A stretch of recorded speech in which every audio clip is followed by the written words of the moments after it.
Hey, what's going on, guys? George here today. I'm here to talk about what we know about Black Ops 3. It's been E3. Well, when I say been E3, the conferences for E3 have finished. Well, the main ones at least. So that being the Xbox One, the EA, Ubisoft, Bethesda, which we haven't seen in a long time, I don't think, at a big conference of their own. And more importantly, the PlayStation 1. Which showed off Call of Duty, because if you didn't know and you've managed to keep away from all the news, Call of Duty is going to be have all the exclusive stuff, so like the DLC early, the beta early, all that kind of stuff. All the priority has been shifted to the PlayStation instead of the Xbox, which I don't know what to say about that, for the fact that it's kind of nice that it's a change up, and I can kind of see why they did it, for the fact that more money, of course, but I would have just preferred it if they kept it neutral in a sense, but hey ho, money. Today, I just want to talk about what we saw in the trailer, because we haven't been shown all too much in a sense.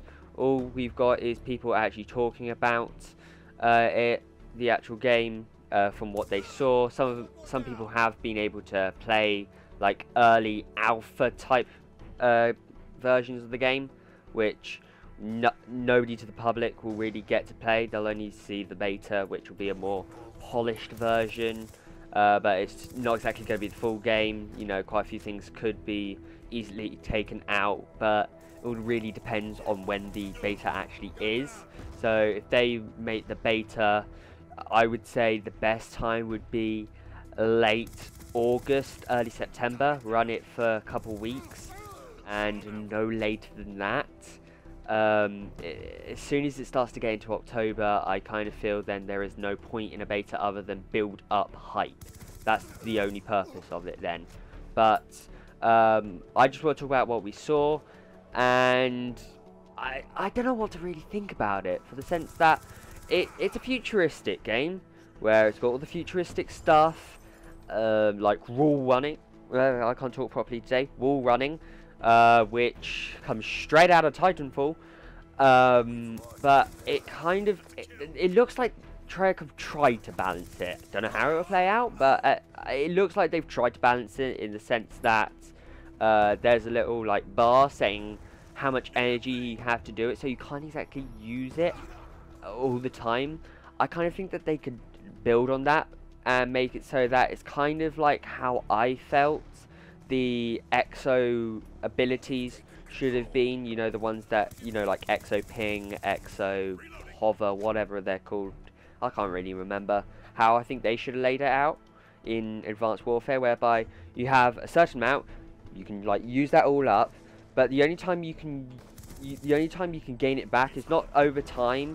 More, you have to kind of earn it, whether that be through like kills, objectives, stuff like that.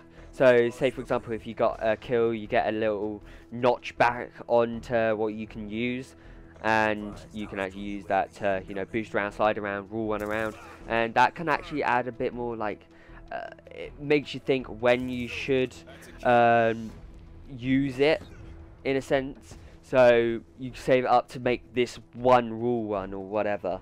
It kind of makes it so you have to be kind of more economic about it. I kind of think that'll work. But the other thing is the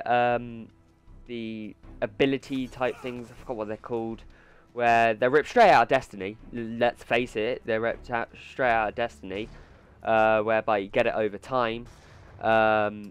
Whereby you get stuff like a Gatling gun arm, explosive crossbow, the hand cannon straight out of Destiny. Wow, they like copying quite a few games. But I don't know.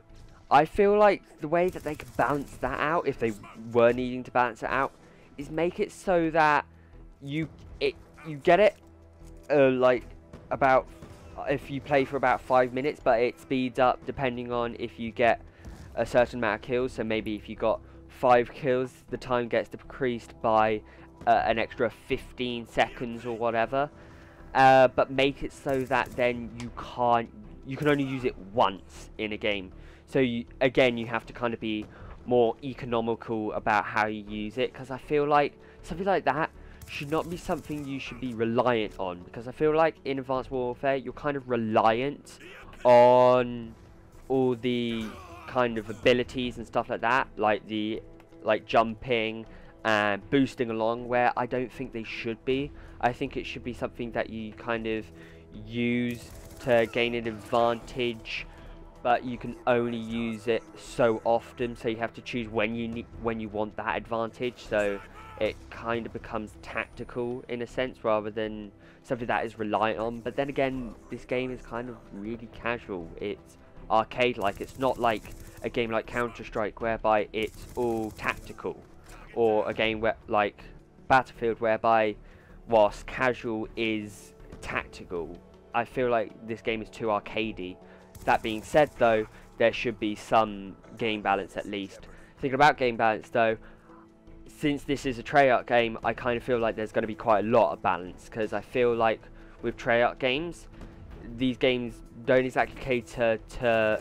these games cater to arcade-like, and with arcade-like there needs to be balance. So like for example with weapons, I feel like you should be able to use all of them with only one or two comical ones. Like you see here, I'm using the Vector, and that wasn't exactly considered the best weapon. The best weapon being stuff like the MSMC and the Scorpion Evo. Yeah, I can go around still doing, you know, half decently with a gun that isn't considered the best. But anyways guys, hope you have enjoyed me talking about this. Watch me get just... I'm hoping this isn't viable in Black Ops 3. This will annoy me. Oh god. Ready? Ready? This 3-year-old is going to get a quick scope upon me. Oh my god. Oh! Oh! Yeah. Let's hope that's not happening. Hope you guys have enjoyed, and I'll see you on the next video.